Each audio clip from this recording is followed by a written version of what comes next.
All right, welcome back into the Full Moon Podcast. Just a hectic one today, and you'll find out why. It's a reflection of my past week. Just a lot going on in a lot of different categories. But we touch on the MLB All-Star game last week. Great interview with my former teammate and current Jaguars tight end, Shawn Bowman. He let us talk to him, and he got on with us a day before he reported to training camp. It was great to talk about his journey, not only in the NFL, but also at Rutgers and the University of Maine. We touch on Scottie winning the Open, how he's just the most dominant athlete on the planet right now. But we also touch on how I didn't really jive with the press conference that he is being, praised for, and that people are just nonstop. Oh, Scottie, it's really profound comments and vulnerability. I thought it was cool that he gives a different perspective, and it's something that a lot of people at the top really echo. I think you hear, but I'm not buying it, and I'm not buying it from a sense that I think he's bullshitting us. I just am not buying it from a sense that it's easy to say that shit when you're at the top and you've won your fourth major.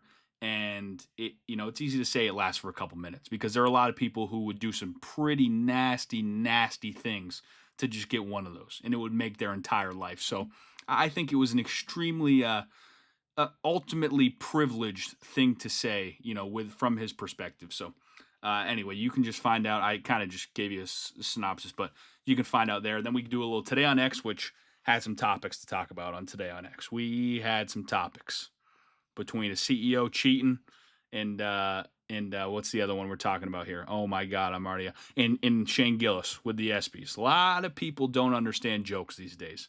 But yeah, we got Mailbag and State of the Moon to finish the end. You can tell just by this intro how hectic this podcast is this week.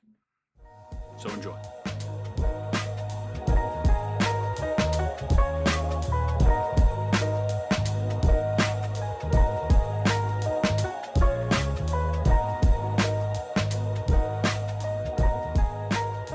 Today is Friday, July 18th, and we have just begun the dog days of summer. Now, we're still enjoying the summer. We're still enjoying the beautiful weather, but I'm talking sports-wise.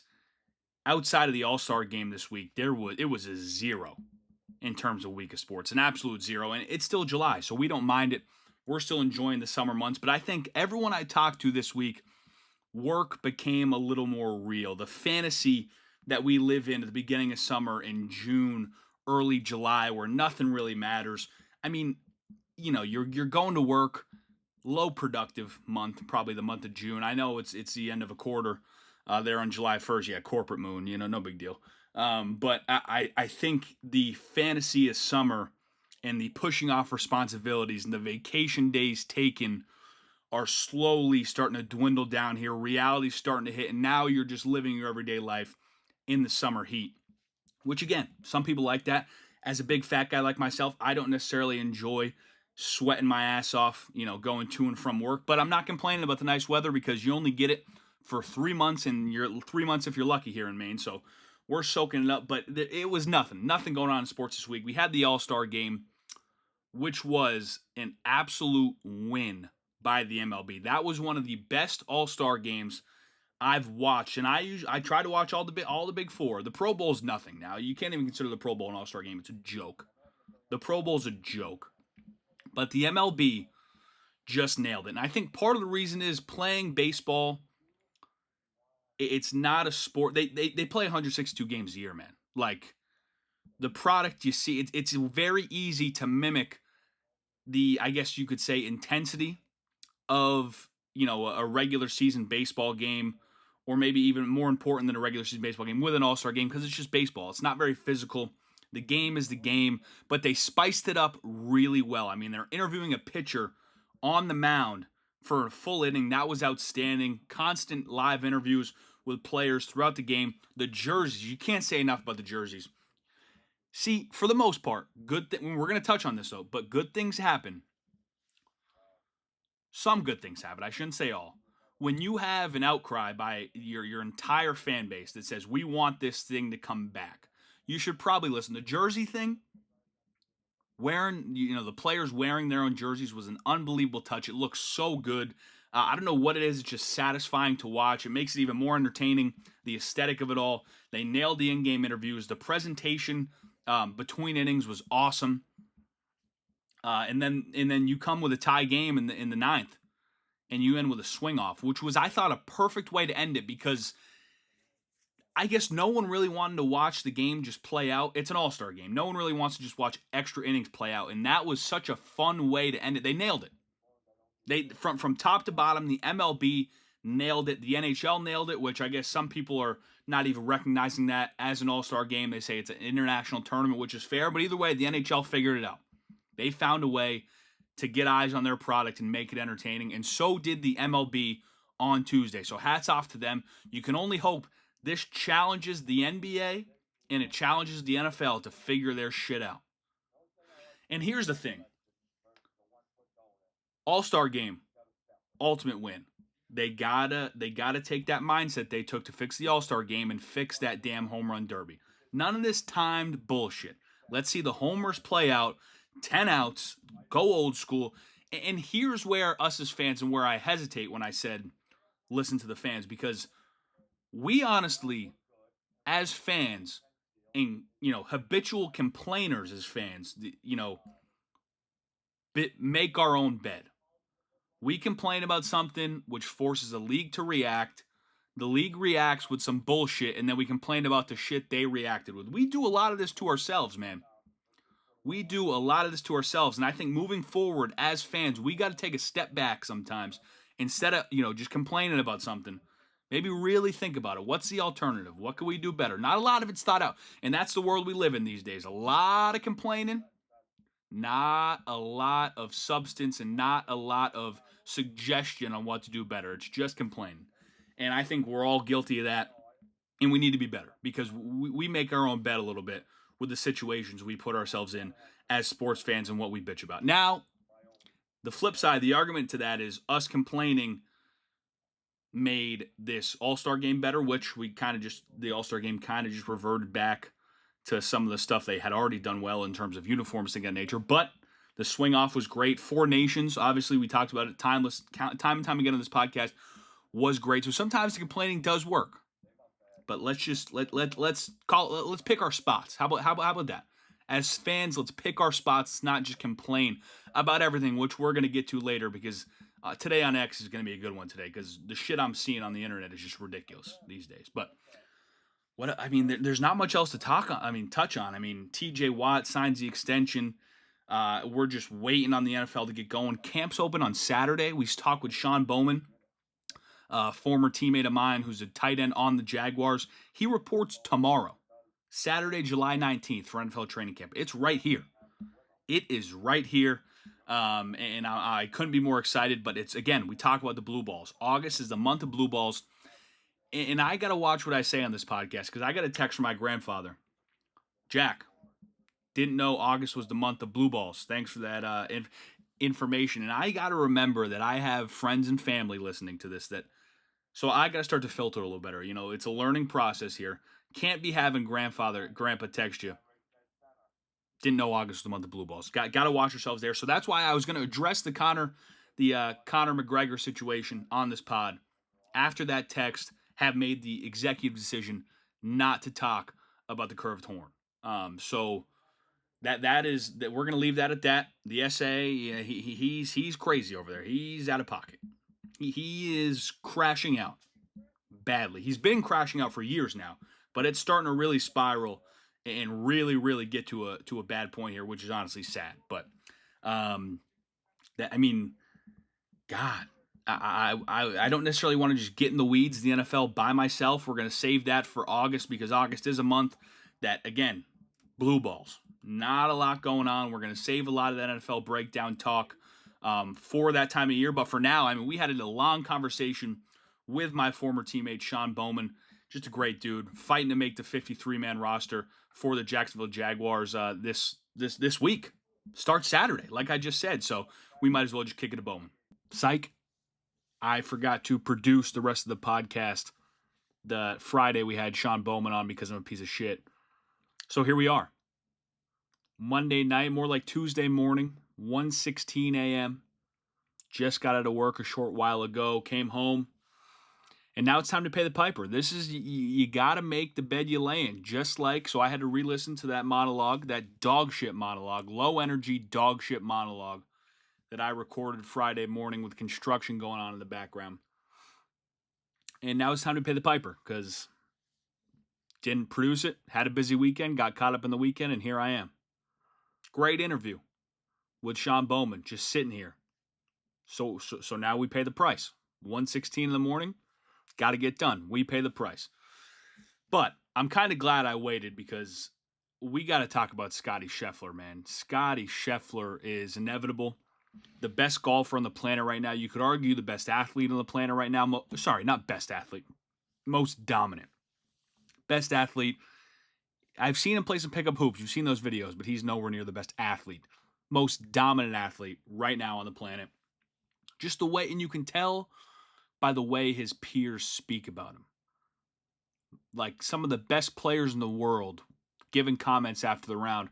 Yeah, you see Scottie with a multi-stroke lead, it's like it's over. You know what I mean? They're just tipping their cap, just, singing this guy's praises because it's true. The run he's on right now, you haven't seen anything like it since Tiger. Now, there are a lot of Scottie to Tiger comparisons.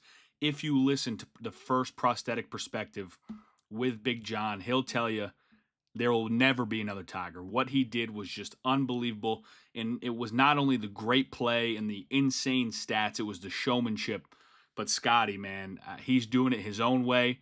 He's doing it the nonchalant way. He's going out there saying that, winning majors doesn't fulfill his life, which we're about to talk about because, we're about to talk about it. To me, that was asinine. A lot of people glazing him. We're going to get to in a second. But, it just makes for, when you see Scottie Scheffler up there, as a golf fan, it makes for a boring Sunday. When you see him a couple, maybe in the top 5, back of the top 5, 4, 5, maybe even 3, you're in for a good one. Scottie's going to make a charge. Can the guys at the top hold him off? When you see him enter a Sunday like that in first, it's over. He's not going to make any mistakes. Now, we were cheering for Chris Gotterup, friend of the program. So, our friends are cheering for Gotterup because they got a personal connection. We cheer for Gotterup too. This is a community pod. So now you're, just like you're about to be Shawn Bowman, guys and girls, you're about to be you are now Chris Gotterup, guys and girls. Just know that. So you listen to this pod, you're a fan of this pod. We have built-in alliances and fan bases here, and fans here, okay? Thank you. Anyway, Scottie, he's just undeniable. It was great. Now, we got to get to his quote. I think it was last Tuesday of open media availability, about how he basically says golf is not fulfilling to him. It's not at the bottom of his heart. He basically he's saying it's lonely at the top. He's like, you finally get to the top and you're winning all the time, and it's not as fulfilling as you would thought it was going to be, had hoped. Scottie's a man of faith. He's a family man. He feels fulfilled, through the Lord and through his family. That's him, and you can't blame him for that, right? But a lot of people are singing his praises about how open and honest and vulnerable he was in that interview, with that quote in the media availability. And I will give it to him that I think what you hear a lot of these athletes say is that it truly is lonely at the top. You finally make it and you look back and it's not as sweet as you thought it was going to be. And it's a scary thing because, all the things these people, athletes, whatever, fill in the person who's uber successful. The things they sacrificed, I think they maybe question, was it that all really worth it for this? I think it's a little bit of a letdown when you finally get there. And that's scary to someone like me who's currently, spending their 25th year on this earth in Bangor, Maine, when one of his dreams, when it was always to, live in a city while he's young, go out with his buddies, just live that life, right? But I also had another dream, which is to do sports media and sports broadcasting. And that one is a bigger dream and takes sacrifice. So now I'm up here in Bangor, Maine, living in a bedroom the size of Scottie Scheffler's 1-year-old son's closet. I think that's scary, to wonder in the moment, is it worth it? In the future, is it going to be worth it? It's something you're kind of going in blind while you're doing all this sacrificing. But what I have a problem with and I feel like I'm in the minority here having a problem or picking, maybe not loving what Scottie said, is I think it's very similar to when you hear someone super rich, say, oh, we still got the same problems as you, still got the same problems as before the money. And you hear them try to relate to you, or not, maybe relate's the wrong word, but you get exactly what I'm trying to say, is that when someone, you always hear it, someone who's made it, they've got the money, they've got the fame, which the fame isn't necessarily a great thing, but they've got the money, and they're going to sit there on their high horse and tell you it's not that great, that they still got problems too, that it's not, it's not everything they expected. Fuck that, dude. Like I got no time. I mean, you're going to tell me that everything you've ever dreamed of is not great. You're going to sit there and tell me that winning a Masters only lasts like 2 minutes. That is a direct quote. Think about all the people out there that would shoot a child, that would, fill in the blank, just disgusting, vile act to win a Masters, because winning a golf major, that's the peak of your sport. For me, working for, a major, working the game, say I got to work, a major event in sports on the broadcast. Say I was, a part of the crew for the Super Bowl. You think I'm going to go sit there and tell reporters or tell people, yeah, it's not the most fulfilling thing. It's not. I didn't like that, man. I just think it's so easy to say, and there's got to be truth to it, and I think a lot of people were praising him because it was vulnerable. It was a leap. It did take a lot, but I just don't like it. I don't like it. I think it's easy to say from the high horse because you get to go on your private jet home with your family and you're spending family time with them there. Your son's going viral because he's running up and down the green at the Open. You're going to go to your multi-million-dollar. You know what I'm saying, man? Just kind of spare me that. Okay? So, sorry to anyone who's really pro Scottie or really loved that quote. I liked it too. I thought it was a different perspective, one that's not talked about a ton. But I spare me. It just felt a little, and I don't think it's him bullshitting. I think Scottie's a very genuine dude who is, if he wasn't disgusting at golf, he would have a 9-to-5 job, go to church every Sunday, and live an extremely normal life. And I'm pretty sure he lives that life right now, even as a multimillionaire, a guy who wins seemingly, with every win is making over $1 million. You know what I mean? So I didn't love it. And maybe I'm missing the point. Say what you want, but listen. It's easy to say when you're riding in the private jet, when you're driving around, maybe, your Tuesday car.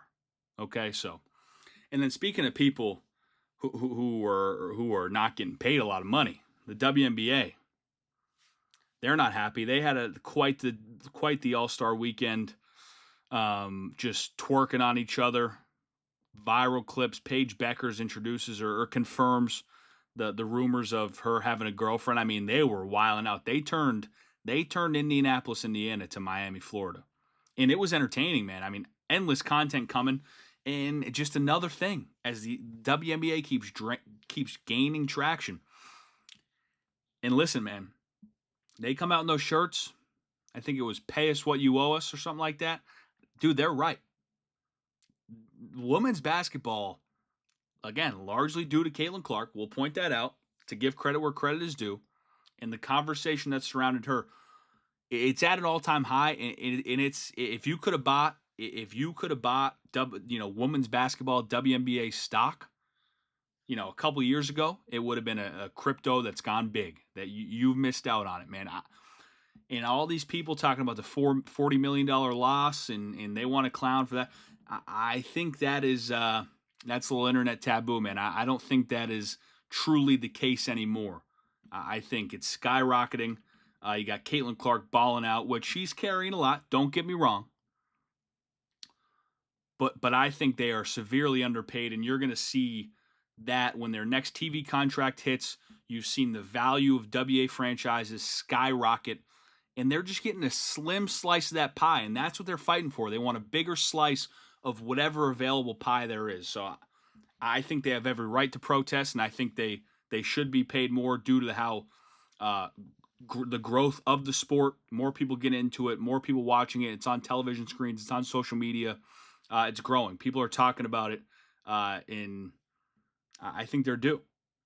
So we'll see how nasty that negotiation gets in the next CBA for them. I think you're probably going to look at a holdout because they're going to want to get paid probably more. They're going to shoot for more than they deserve. Business wise, people could clip that and just say, "Oh, he doesn't like women's basketball." I'm talking about truly money making business wise because that's what you do, right? In any negotiation, you're going to try to get as much as you can. So they're probably going to keep pushing for more than maybe even when they average out the numbers, they should be getting. But the owners are probably going to try to get them less in value. You know what? That's how dumb I am, man. I just explained to you a business negotiation, to a first grader, and I'm talking to grown ass adults right now through this mic. So I'm sorry, I just wasted 2 minutes of your time doing that. But it's going to get nasty as well. I think we're going to end up in a lockout. Now, keep in mind, this is being recorded at 1:30 in the morning. So when I'm babbling on here and sounding like an idiot, let's cut me some slack here. So we're going to get to the Shawn Bowman interview. I should have probably deleted and redone some of this, but this is a full moon working experience. We're working through this. This is an exercise. This is we're not trying to be perfect. We're trying to get reps. We're trying to be better. Remember that. So Shawn Bowman, take us away. All right, I'm here with my brother, tight end on the Jacksonville Jaguars, former tight end at Rutgers, but more importantly, former tight end at the University of Maine, Shawn Bowman. Shawn, how are we doing today, brother? So good to have you on. We were just talking about it off air, but this is something that when I started this podcast, I was like, this is a guy that I need to have on immediately. So I'm Yeah, glad we're getting you before you start preseason here. facts. Yeah. Well, first, bro, I really appreciate the opportunity to come on this. Something you've been doing for a while, just being involved in media and things like this, like, kind of building a platform for yourself. I'm honored that you wanted me on here, but I'm doing great, bro.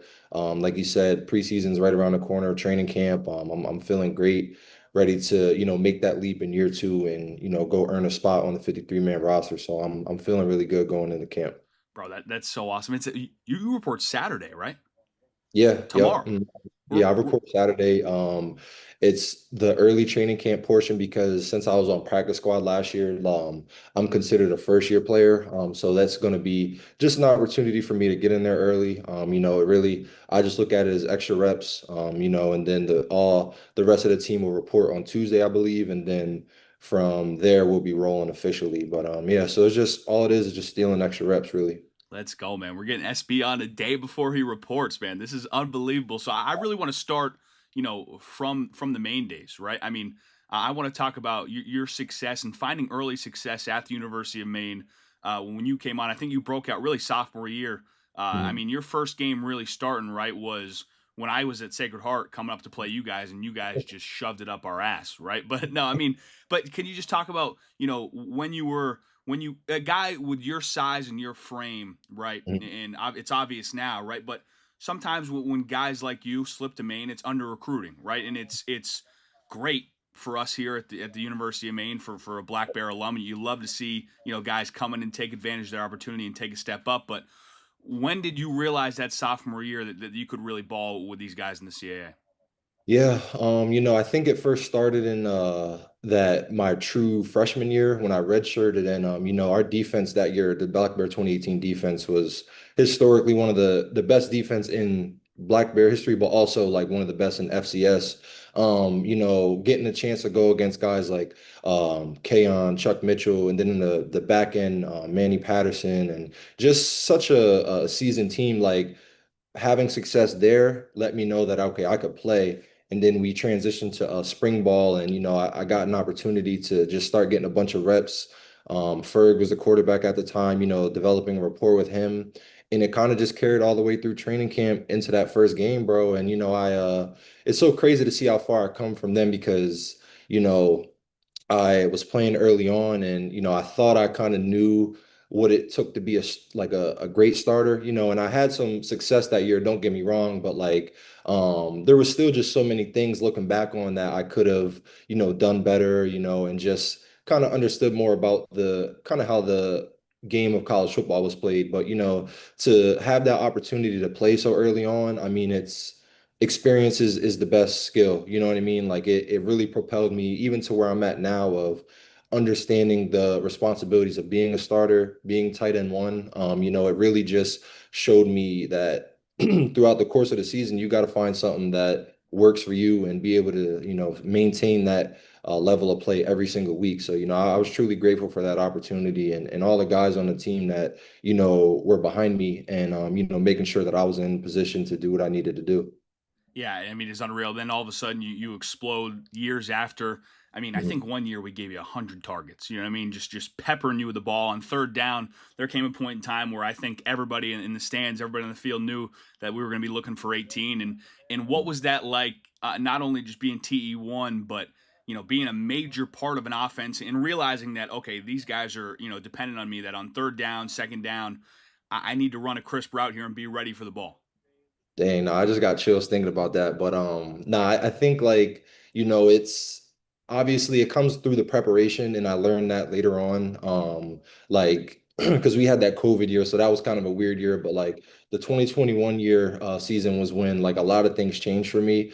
And I started to really take my preparation a lot differently and start watching film with like Joe and who was the quarterback at the time and really trying to just get a feel for what he likes and the spots he wants me to be in, but it kind of just came in like realizing like, all right, the whole offense has trust in me. The team really has trust in me. So why not have trust in myself? You know what I mean? And at that point you're playing football like, you want to be one of the guys that come to on third down. You know what I mean? Like that's not something anyone should ever shy away from, So I just think it really came starting in practice. We definitely used to get after it even in season and really just having that confidence in my ability and trusting and knowing that the guys around me are going to do exactly what they needed to do as well. And I mean, you had a great time in Orono. You know what I mean? Before using that graduate year at Rutgers. I mean, can you just talk a little bit about the bonds you built? I mean, Orono is. I mean, obviously we both know it. If you don't know Yeah. it, all you really have to do is ball, school, and kick it with the fellas, right? And I think it honestly makes for almost like a beautiful, simple lifestyle. You know what I mean? And what can you talk about? The relationships you built up here. Obviously, we're talking on this podcast today because of those relationships. But I'm thinking like Five, Fred, those guys Mhm. back at the house. Out of what was that, Forest Ave? Yeah, Forest Ave, yeah. Yeah, bro. I think like there might be always like a image that like because I left that maybe I felt some type of way about Maine or whatever it is like bro that place will always hold a special place in my heart. I mean I literally got 207 tatted on the back of my arm. Just my whole entire career there like the brotherhood was something that was always preached and like so many coaches who played there and came back always talked about like up and down the East Coast always having a place to go, even when you're done playing. I just, that's going to be one of the times in my life that I always miss the most of like even I remember there was one time where like you, Coop, Lamson, you guys all came over, we had a big breakfast at the crib, like just being able to do stuff like that, you know what I mean? Because like you said, we're very secluded up there. It's football, school, hang out with the boys, like that's all it was. And I truly, truly made so many friendships that'll last a lifetime there. I mean, this is one of them right here, bro. And you know, like looking back on it, it's just crazy. Like all the stuff that we used to do together, bro. Like we were just the team. We was always together. You know what I mean?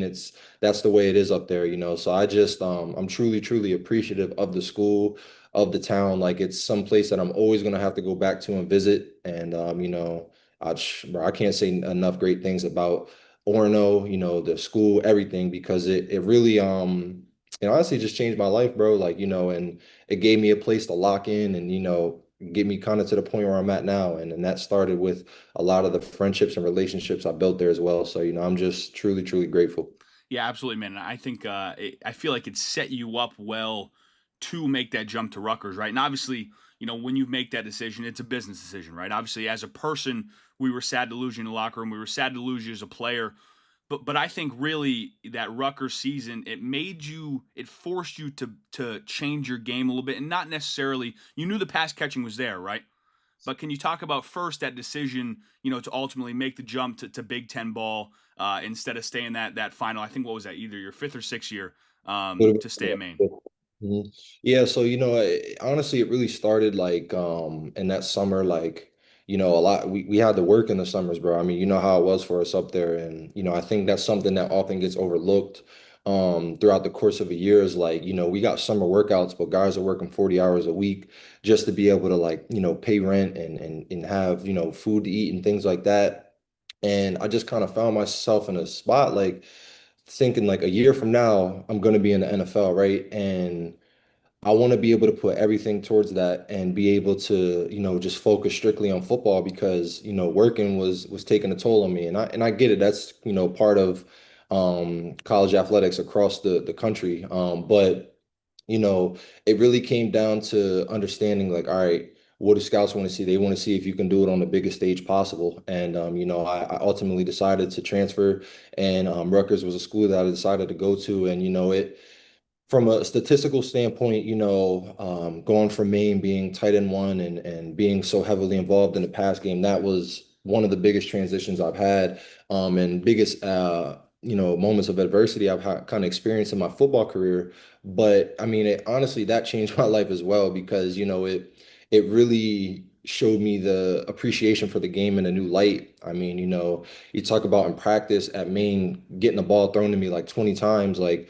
over my time at Rutgers, like I might have, got that over the whole entire time I was there. Like the passing was very limited. So like you said, I kind of had to own a new role, and that was being a physical blocker and playing on special teams. And it's kind of crazy how things in life prepare you for where you're at because in the NFL, that's kind of where I'm at right now. And how I was able to sustain a role last year was, being a physical blocker and being able to make plays on special teams because, in the NFL, they have the guys they want to throw the ball to. And with your opportunities come, I know I'll become one of those guys at some point in my career, but it's like you just got to look at the situation for what it is and really find where you fit in at. And while I was at Rutgers, I think I had 4 catches. So like previous year going from like 30 or whatever, 40 catches, however many I had to four, it's like wow.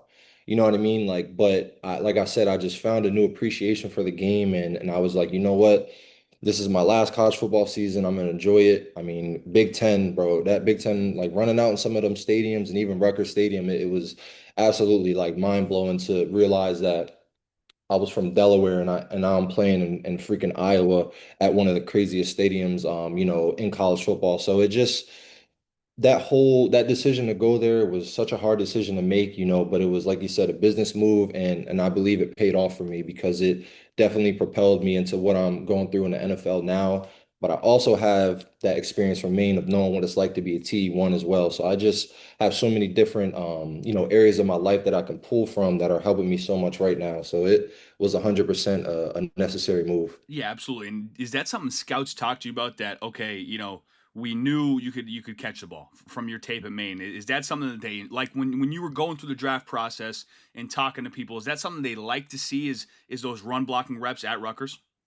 I mean, like for me being an undrafted guy, like, I didn't really have many conversations with scouts, but like something that I do remember is getting on the first Zoom call with my position coach and, him specifically saying like, it's hard to find physicality in undrafted free agents, and that's going to be something I can use to my advantage. It's like obviously they watch the tape from me and they know that I'm capable of catching the ball and running routes and things of that nature, but it's like that's you look across the league, every team has their guy or their guys that can do that. Like what's becoming a lost art is being able to put your hand in the dirt and block a six technique all game long. You know what I mean? So it 100% is an advantage to be able to be a physical player. But also understanding like there's a part of, yeah, you can be a physical player, but we also need you to get out here and run a route on this DB real quick. You know what I mean? So it's really just finding that balance. And for me it's just being who I am because I can do both of those things at an extremely elite level and I'm fully confident in that. So now it's just a matter of when the opportunities present themselves, just going out there and executing. Yeah, I love it, man. And just I feel like it probably took some serious mental maturity. It was probably a period of growth to go from getting all those targets to really opening the holes and being a blocker, right? What was that like at Rutgers to you're alone in your room at night. And you're like, man, you wish you were getting the ball more, but you understand this is for the betterment of you as a player and the betterment of the team. I'm sure that took some not only grown conversations, but grown, in mature thoughts to yourself and time with yourself. Yeah, nah, for sure. It's so crazy. I was just talking to my high school coach who I talked a lot with at Rutgers about things that I was going through. And that was the first time in like since my freshman year of high school that I wasn't the starter, and shout out to Johnny at Rutgers. I mean, he was an incredible player there. And I really am glad that I was in the room with him because the toughness that he brought to the game, like, that rubbed off on me for sure. And like it made our room so competitive, because we both, neither one of us were really getting the targets that we wanted. So that was already kind of a competitive thing in the room, just what we're trying to show we can do, but also like, we're an 11 personnel a lot. So it's like we're really trying to compete for reps. So it was like huge to have that competitive nature. But, really just for me, the mental part was kind of like you said, bro, going from however many catches I had at Maine to 4 catches. Like, you don't think that's going to happen when you enter the transfer portal. Like, you think, all right, boom, like I'm going to go and pick up right where I left off at. But that wasn't the case. And, it was tough, bro. I definitely had some like, low moments where I had to really dig deep and kind of just like find my why again. Like, what am I doing this for? And just kind of relying on my support system, but also understanding like I made the decision to go there. Like, as a man, you got to own up to your decisions. And either I can sit here and I can sulk about it, or I can open my playbook up and I can study and I can find a way to go out there tomorrow and do my job a little bit better. So it really just kind of came down to just toughening up and just being like, look, you chose to come here, so like make the best out of this, and let the chips fall where they may when the season end, so it just was a great show for me of like how resilient I am, like even in a tough time, like I know that I can pull myself out of it regardless of what it is.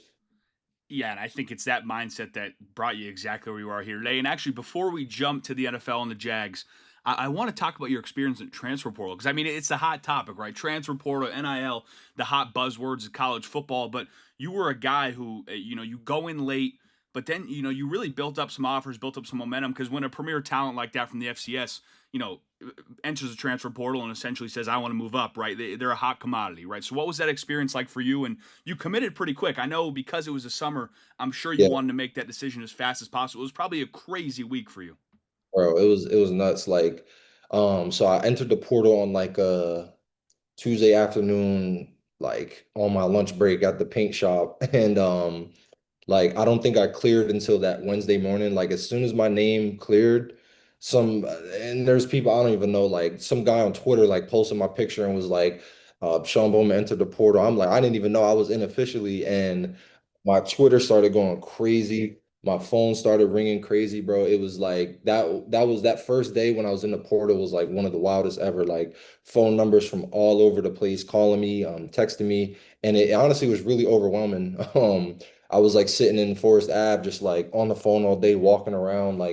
I actually had to like put my phone down for a second and just breathe. But the portal process was really nice.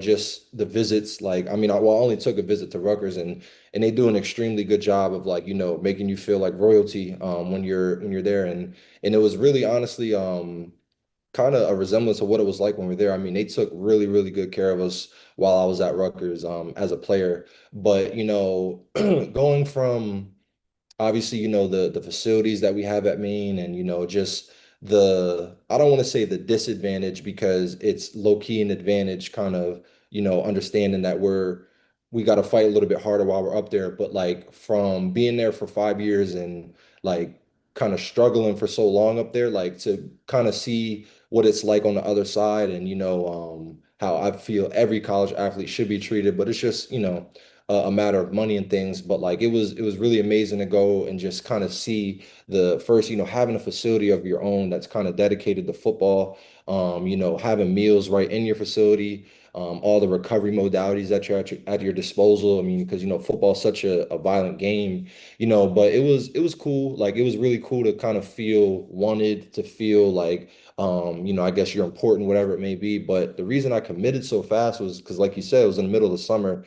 And I'm like, all right, like, I was already out here for 3 days. I'm eating We went to this like family style New York restaurant. I'm eating all different types of pasta one night, steak the next night, seafood the following. I'm like, okay, like training camp's around the corner. Like I got to make sure I'm ready. And I just after the visit before I spoke with Coach Shiano, like I already kind of just felt in my heart that that I should be at Rutgers. Like it was a really a no-brainer because I did have a visit set up to Louisville, but I was like, I just something just felt really, really strong to me about Rutgers. And I ended up committing and we kind of spoke about how that went.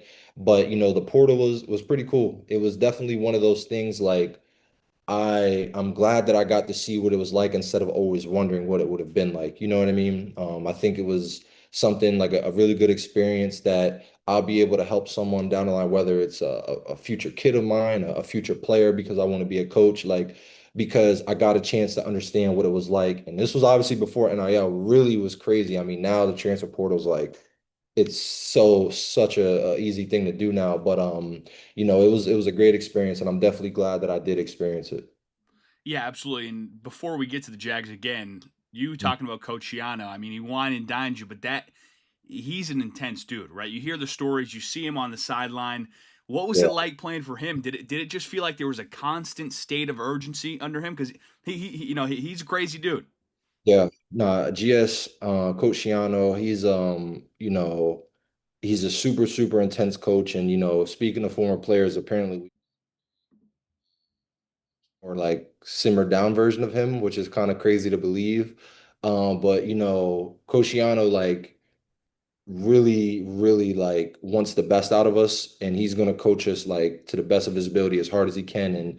And what that really did for me as a player, like, and created an advantage for me now in the NFL is what it's like to really strain, like.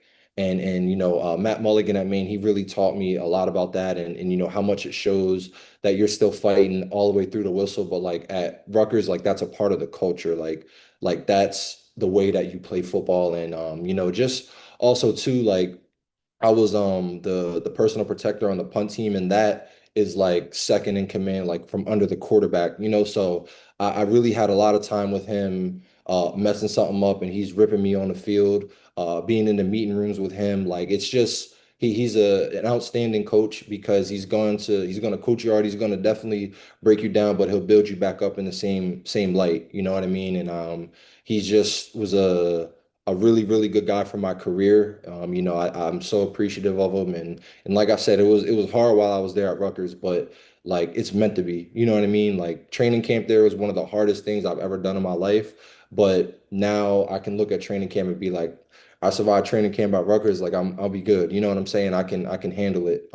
So I can't say enough great things about him and the way he runs the program over there. I know it's like it seems like he may not have been getting the success that he's wanted since he's come back, but like there's no doubt in my mind that he's gonna get the team where the ultimate goal because he's the way he runs things there. It definitely is a place where you're gonna become a better football player, but more importantly, you're gonna become a better man. So I'm really thankful for having that time with him in my life.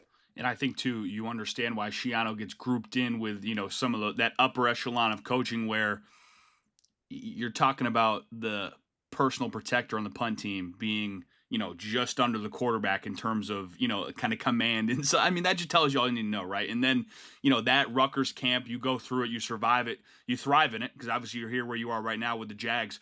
You enter the Jags facility in that off season, as a dude who played at Maine, then went to Rutgers and got a little taste of that Big Ten ball. That had to be just insane, right? To enter that facility and kind of those first couple weeks, just realizing, oh, like this is a reality. I have this opportunity right here in front of me. What was that first kind of OTA rookie mini camp transition like for you? Yeah, it definitely is. I walked in there a lot more like prepared than I thought I would have been because of my time at Rutgers.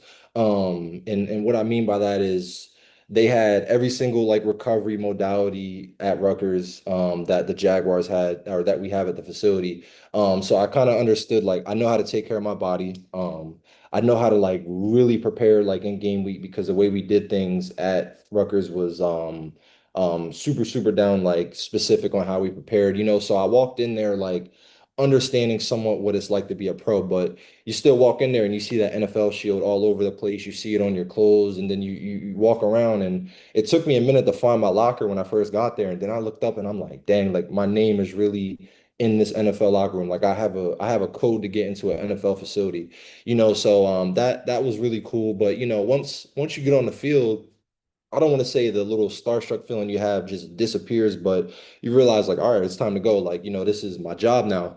And OTAs and the mini camp, like that first spring part of the when I got there it was actually really fun. Evan Ingram was in the room at the time, so to be able to first come in and, have I think at the time that was year 7 for him, a 7, 8 year vet in the room, like, and a superstar in the league, I would say, like, that's really cool to just kind of see yourself like alongside them and being able to learn. But for me, it was really just kind of learning the broader playbook that the NFL has. Just trying to go out there really and just do my job. Like that's kind of all it is. And not overthinking it. I just try to take it all in. And once I finished up, like making sure I'm taking advantage of everything that's in the facility, everything, on the iPads, all the film, things that we have. I mean, we freaking are able to have access to like all like so much NFL film. So starting to like watch back like older players and things like that. It kind of was just a big learning period for me, and I really it was just a pretty cool time, bro. You know what I mean? Like it just simple as that. And then it's you kind of get into training camp, and now it's turned up a lot more. You know what I mean? It gets really real, and that's when you try to just carry what you did in OTAs, just improve on that once training camp comes, and just make plays when they come your way. 100%, brother. And what is it like in camp as an undrafted guy, right? I mean, I'm sure it's. I don't think it's the same thing. Obviously, I've never been through it, so I can't fully make this comparison. But it feels like maybe it's a little bit like a PWO where you really got to get it out the mud. You got to work that much harder to prove yourself and earn and go take that spot. What was that like for you as an undrafted free agent coming in camp, where there are a lot of guys that are probably signed to deals or maybe even drafted? Yeah, bro. I think like, the first mental part, and this is something that I've kind of grown a lot, even still now, is like regardless, undrafted free agent, first round pick, 10-year vet, you all got the same uniform on, same helmet. Obviously things are different as far as there's contracts involved now, like, but at the end of the day, if you can play, you're gonna find a way on the field, right?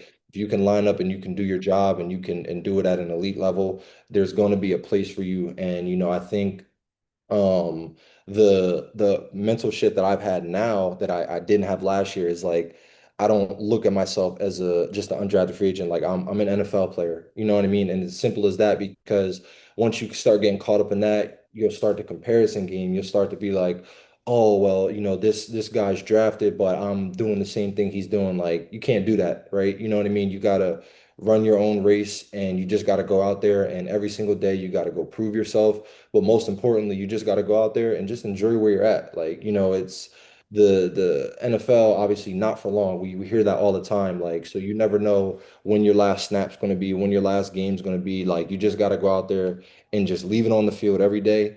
And like I said before earlier, everything is going to work out the way it's supposed to. You know what I mean? Like, you only can control what you can control, manage the moment. No doubt, man. What was that like to be in the building? Obviously, you end up making the team, making the practice squad, and just being in an NFL facility every day, week in, week out, riding the wave. That had to be just a crazy experience. And especially, with a team that was up and down. I mean, there were some weeks the Jags really looked like, this is the team everyone thought they could be. And then, some weeks it would be struggle. What was that like being in a facility, being in the meetings every day? And not having to go to class, man. How about that? Not having to go to effing class, in the Yeah. middle of all this football stuff. It's your job. That had to be Yeah. awesome. It really is amazing, just like when you realize like this is my job, right? You know what I mean? And I think being in those meetings, and it's pretty cool to just see all the prep that goes into it, but also understanding like there's also a certain line of like you. you can't just do what's on the schedule. And that's, that's even in college as well. But like in the NFL, the great players are in there super early. They're staying a little later. They're finding ways to get an advantage, you know what I mean? So kind of being able to see that in the season mode, is really cool. And it honestly for me was just a trial for me because I was on practice squad, so I wasn't playing, but like I asked myself like a couple weeks in, I'm like, what would happen if you got in there like, hey, we need you to start. Like, it's and that doesn't happen often, but I'm like, I had to ask myself, am I preparing if I'm really going to play in this game? And I was able to, for a great chunk of the season, start to really hone in on what would be a process that I follow when I do become tight end one, when I am on the 53 and I'm playing. So it was a great opportunity for me to see what it's like. What it's like being an NFL player in season, just kind of figuring out how things work for you. And then also too, like, for my family, like when they were able to come out here and my friends as well, like for games, like it's more than just me being on the field. Like it's the people around me, being able to, be proud and witness something that I've been working for and sacrificing so much for, so it just is truly amazing. And it's, in my opinion, the best job in the world, like being able to play a kid's game and get paid for it, So I'm just doing everything I can now to just, like I said, continue trying to be the best version of myself and really, getting back to that place and just going to make plays this year when the opportunity arises. 100%, man. And does you had the practice squad rookie year, you got your foot in the door. What was the mindset for you this offseason trying to make that next jump? Really trying to go get that 53-man roster spot during camp. Yeah, bro. Like kind of been working with my technique coach and we do a lot of things, obviously, football related, but also just kind of the mental side of things and like stopping like I needed to stop looking at myself as a practice squad player.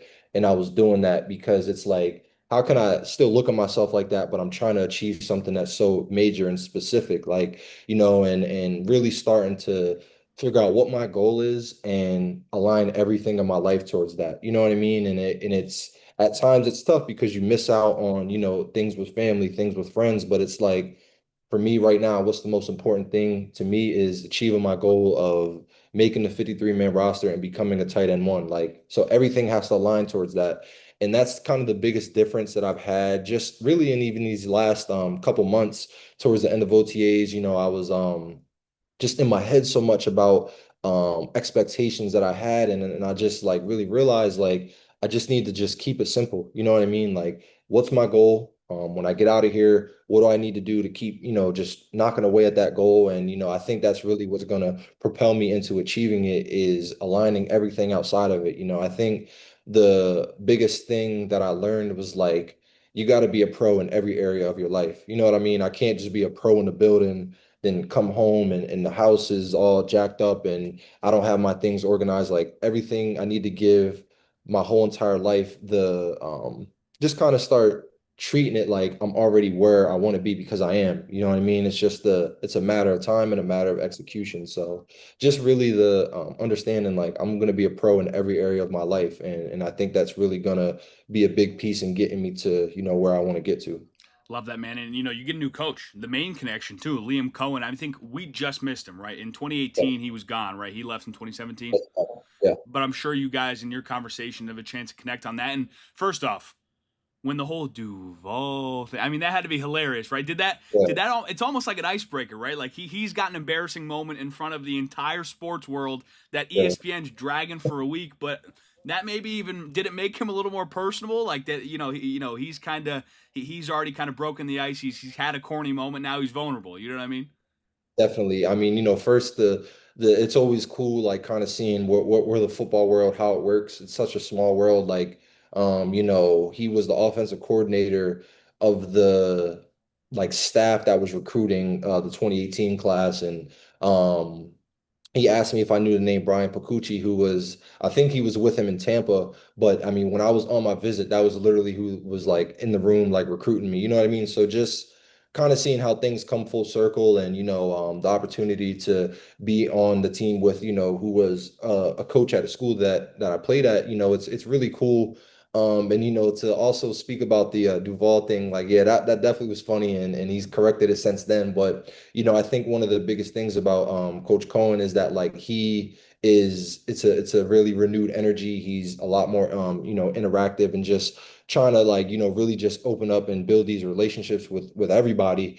So it's really cool to see and just cool to be a part of. He's an intense coach, and it's really cool when you're out there because he's an offensive minded guy too. So you can see that intensity he brings with his system, and wanting it to be executed to a certain standard. You know what I mean? So it's really been cool, and just an exciting time really, to just kind of build. And it's a fresh start in all angles. You know what I mean? Like, it's fresh start for me, like fresh start just for the organization. So it's just a great time to be a part of it, and I'm super super excited for what's to come in training camp and later on this season.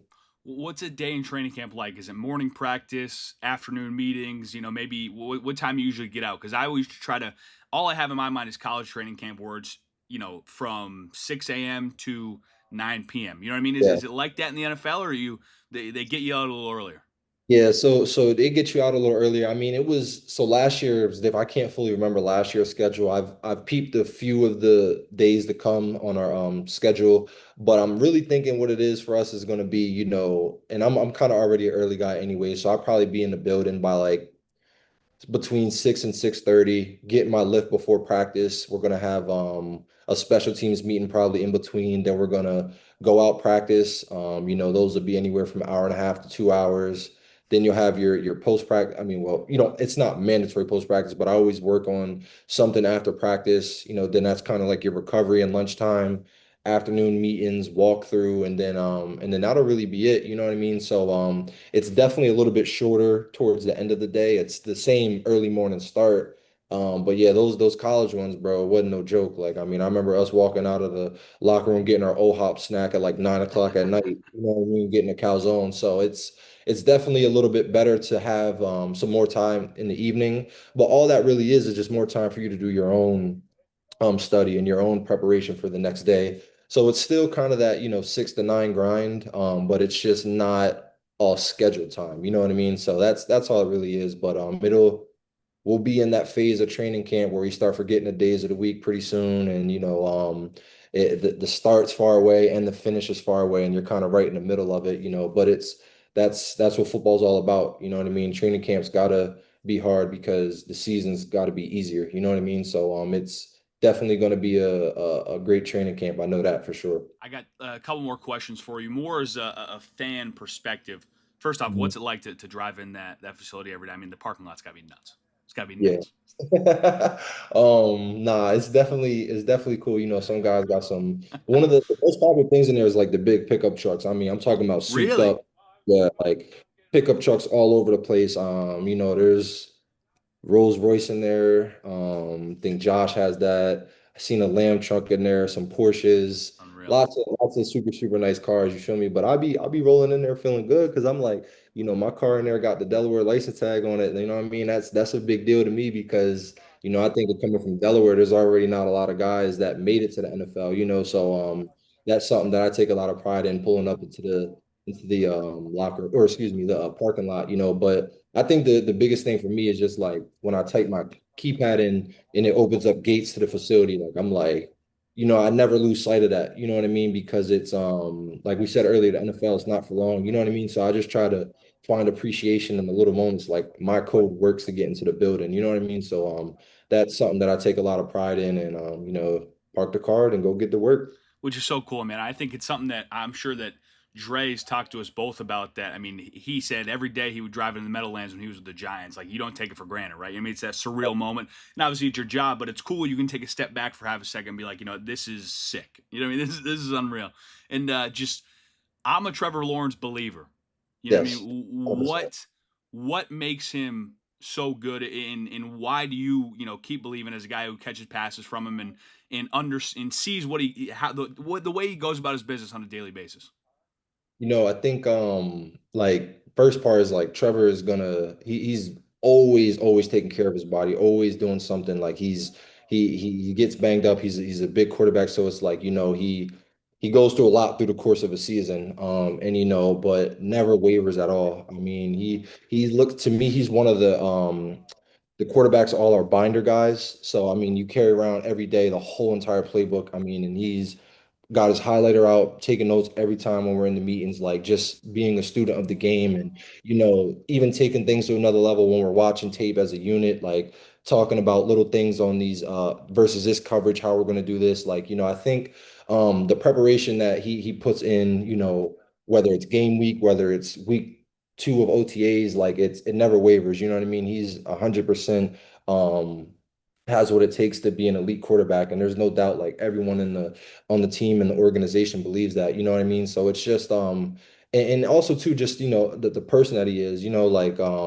like last year he was towards the end of camp had everyone over at his house, you know what I mean? Like had a barbecue, had the food trucks out there, like just super personable guy, like isn't too big to talk to anyone on the team, like nothing like that at all, so it's just pretty cool having him as quarterback QB1 and everything, and just super excited for him to have his year where he just goes all off, you know what I mean? Mhm. Because there's so much news about him and things you see, but it's just like not worried about none of that. Like he's gonna go out there and he's gonna be the elite player that everyone knows that he is. So I'm really really excited to be a part of that for sure.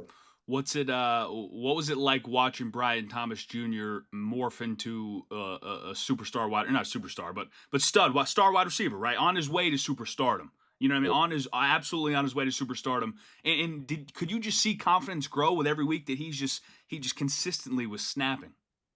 Yeah, BT is by far one of the best receivers that I've ever been a part of, like a team with, in my life. Like, I mean, like it's sometimes it'd be like he'd be running his route so casually, and then at the top of the route he'll break out of it. Like it's just crazy, you know what I mean? But it's to really for any rookie that comes in the league and is kind of handed such a big responsibility to go out there and execute the way that he did is pretty cool to see. And he's definitely like come out of his shell a lot more. He was really quiet a lot last year. Like he has seemed so quiet, and then on the field he's like the loudest person out there just in terms of what he's doing. I mean, even some of the things that don't make it to game day, but you see him doing practice is really cool. So it's just, always an advantage when you got receivers like BT on your team because they're going to get so much attention, you know what I mean? So now it's going to, give you an opportunity to eat as well because it's like, everyone's worried about him making the next big play like he does. So it's a super advantage, you know what I mean, for everyone on the team to, have BT on our side because he's 100% a game changer, So I'm excited for year two. He broke a bunch of records last year. I'm sure he'll do something again this year. So it's going to be a great year for him and for all of us for sure. No doubt, man. I mean, I'm buying the Jag stock. And last question, as an offensive lineman, I just want to know for you, and obviously it's made you a better player, right? You wouldn't be coming back here to make a charge at this year two 53-man roster if it didn't. And you had a little experience in the Big Ten playing that better athlete, but what is the hardest part about trying to block? You got a couple great edge rushers and great defensive ends and outside linebackers on this Jaguars team.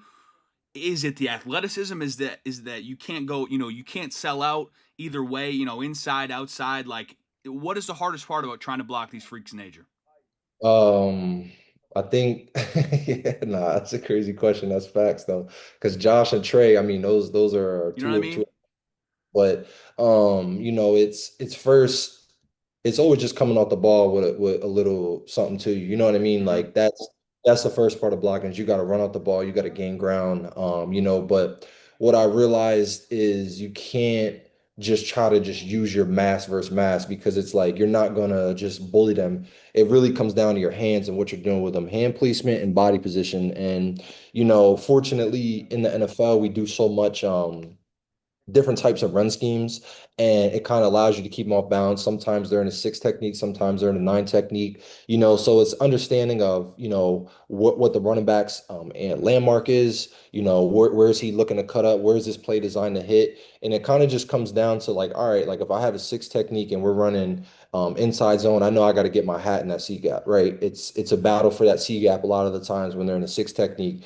So it kind of just comes down to first never looking at yourself as Like you go out there like, look, it's cool. Like if you're bigger than me, stronger, whatever it is, Hmm. like I'm still gonna block you. It doesn't matter who's lined up across from you. So it starts with that mentality, but then it also just comes down to working your craft. You know what I mean? And it's understanding that you're not gonna win every rep, but are you gonna win the next rep? You know what I'm saying? So, and a lot for me, a lot of that comes from, picking their brain, you know what I mean? If there was a rep where I did good on them or a rep where they beat me, like how could I do better on that? And also just after practice, if hey, all right, I had this rep earlier versus a nine technique and I lost a little late. Like, what did I do? Let me get out here. Let me work on these steps again. So it's really just a constant, for the run game specifically, it's just a constant like evaluation. And did I get my hands where they need to be? Like, were my feet too long? Did I get too elongated? Like, it's just so much of hand placement and body position as well as your hat too.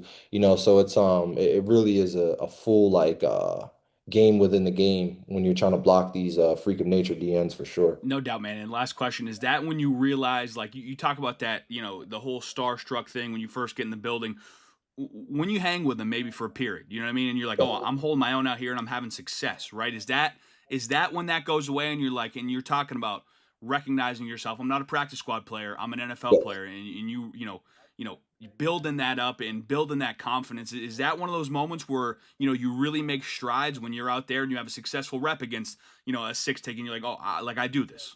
Yeah, 100%, bro. I think like obviously, success is going to create momentum for you regardless. You know what I mean? And it's it should never ever you should never even waver thinking like even if you're in a rough spot like it's all right, like everybody goes through that, you know what I mean, but like when you do block that six technique or you're able to get that outside shoulder of the nine technique and outside zone and the ball creases right where your block is, like it's a great feeling, you know what I mean, but something that keeps me going and understanding is like it doesn't no one cares about what you just did. It's like what are you doing now, you know what I'm saying? So it's like 100% bank those reps, 100% like understand like I'm having success out here. I can do this, but what I just did doesn't matter anymore. It's what I'm going to do on this play right here, the next play. So, I think just kind of especially when you're out there and you know that like sometimes like I had a really good block there, or you might not even see it on film, but that also comes in your film study later on is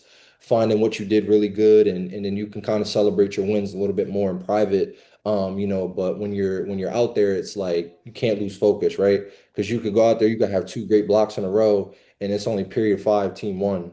You still got team two, three, four, 2 minute at the end. You know what I'm saying? Yep. So it's you gotta really sustain it, and that's how you're able to play in this league for a long time is sustain consistency, excuse me. You know what I mean, just being able to do it again and again and again. So for sure, that's kind of what I think about that. SB, man, he reports tomorrow.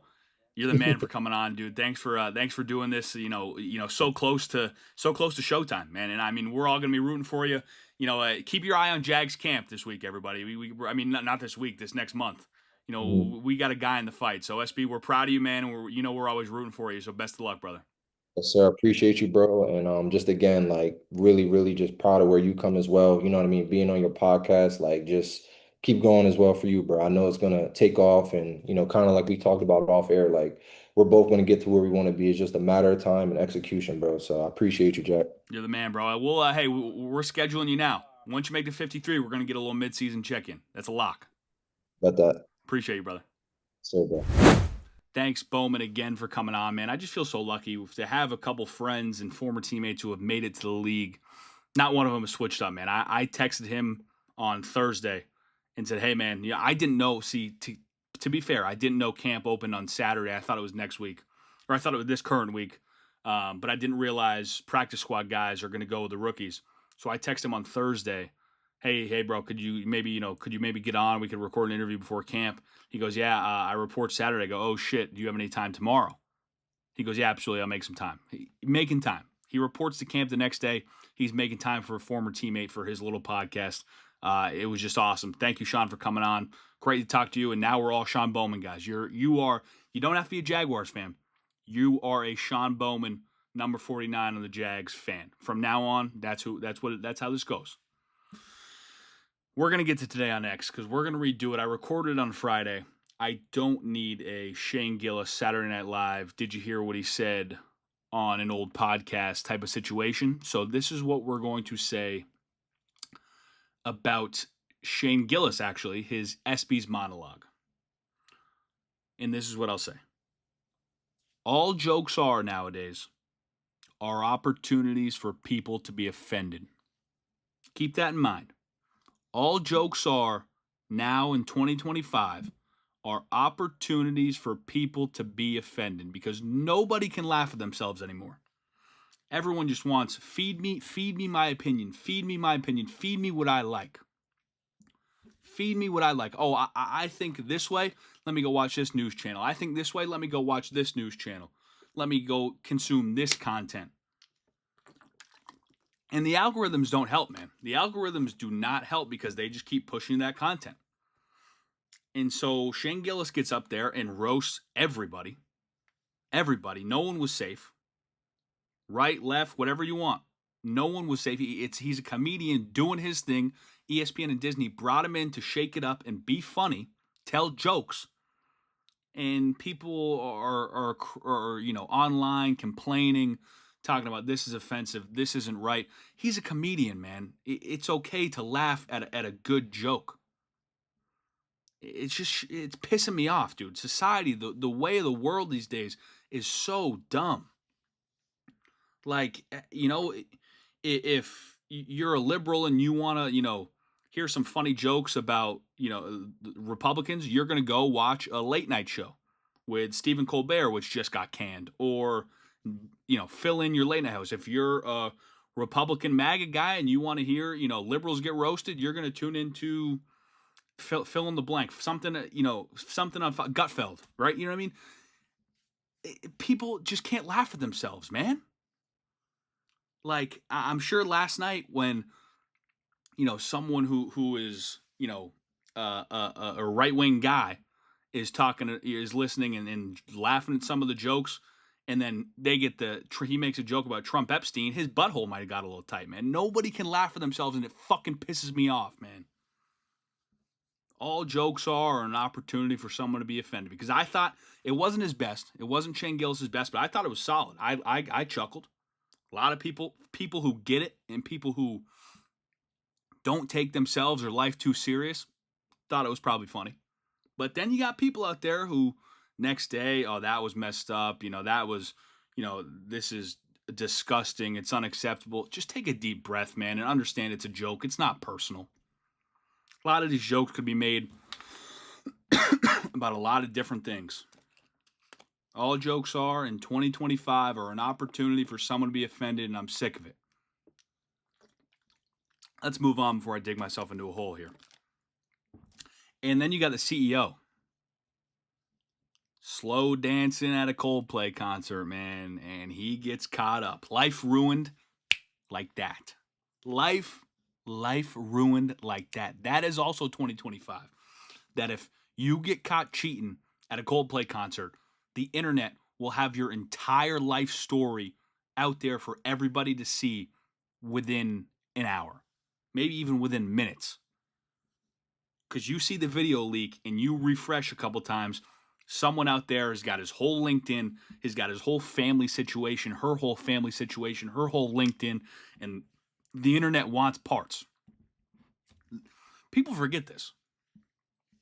The internet, true internet troll losers have no feelings. They want to destroy you.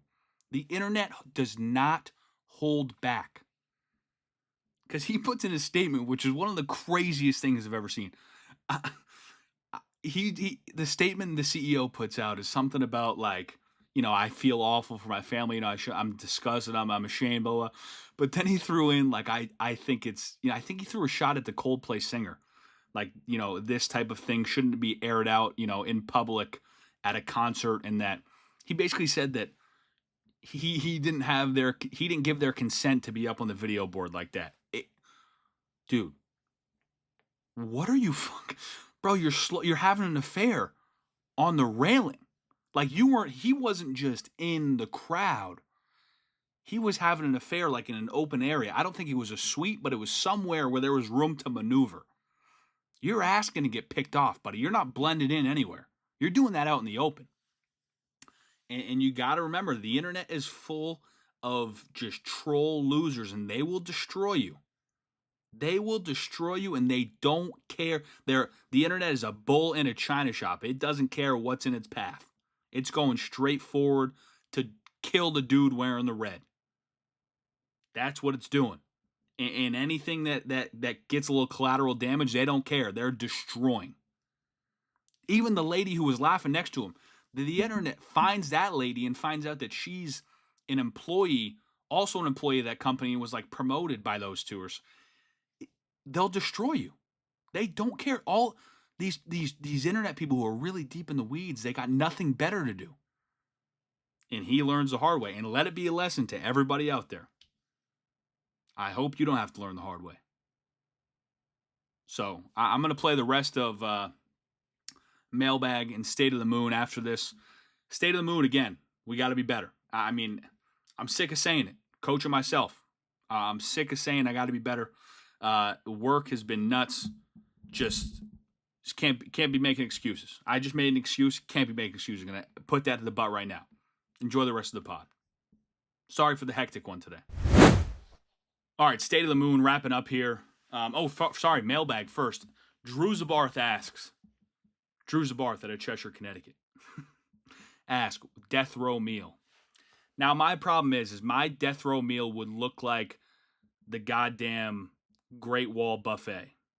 I mean, it would be trays and multiple countertops. It would have everything you could possibly need.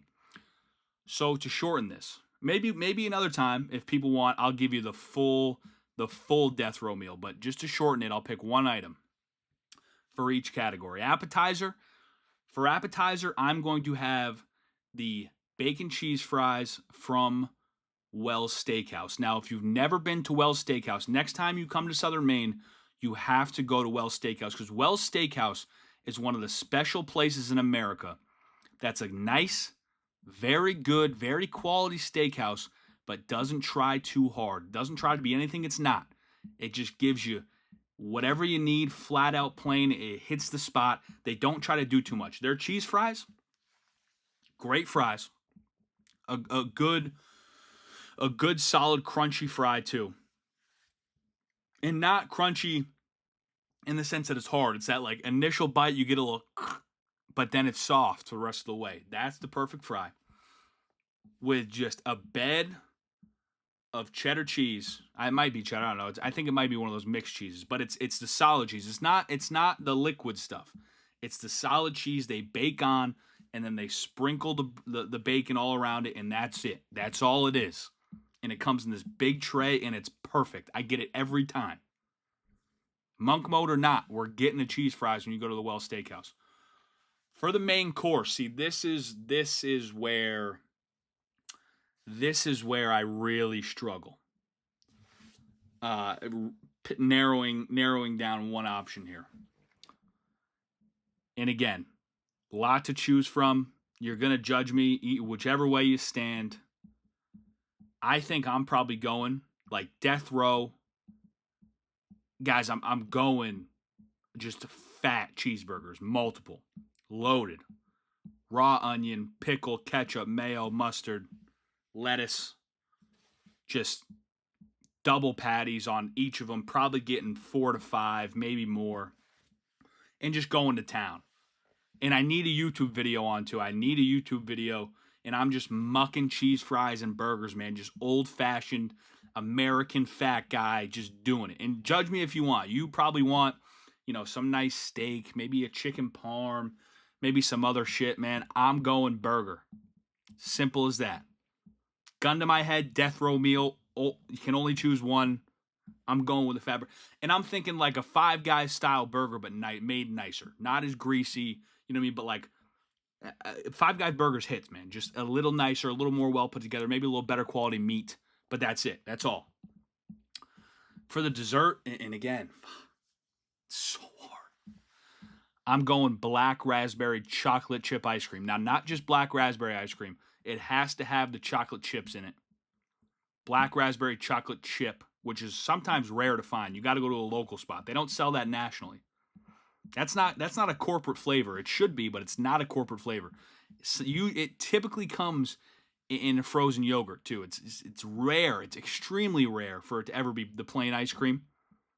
But I would get the plain ice cream, black raspberry chocolate chip. And that's how we would finish it out. That's how I would choose to sail down the river, and it would be special. I might do that sometime just to do it. Knock on wood. Knock on wood. Just do it just to do it. But yeah, man, State of the Moon. Got a promotion. Now the sports anchor here at Fox ABC Bangor. It's going to be fun. It's been busy. It's been really busy. That's why, still not clip farming, still disappointed in myself, still need to grow up and learn how to be a man and manage my time and make sacrifices and suck it up and start to clip farm and really start to push some clips out there so we can get this, gain some traction a little bit. But it's hard, man. But I got to do it. There's no two ways about it other than being a man and nutting up. That's it. And that's what I got to do. I got to grow up in more ways than one. But yeah, thank you again for listening to the Full Moon Pod. Again, thanks to Bowman. We're all rooting for the Jags and his success. Maybe if you're not a Jags fan, you can at least root for Bowman's success, man. And your team can beat the Jags as long as our guy Bowman's playing and he's getting some yards. But yeah, thank you again for joining us, and I'm really excited to start talking ball here as we get along. Again, we don't want to blow our load. We don't want to blow it too early. We're gradually building. We're gradually building here. Love you guys. Not to fuck.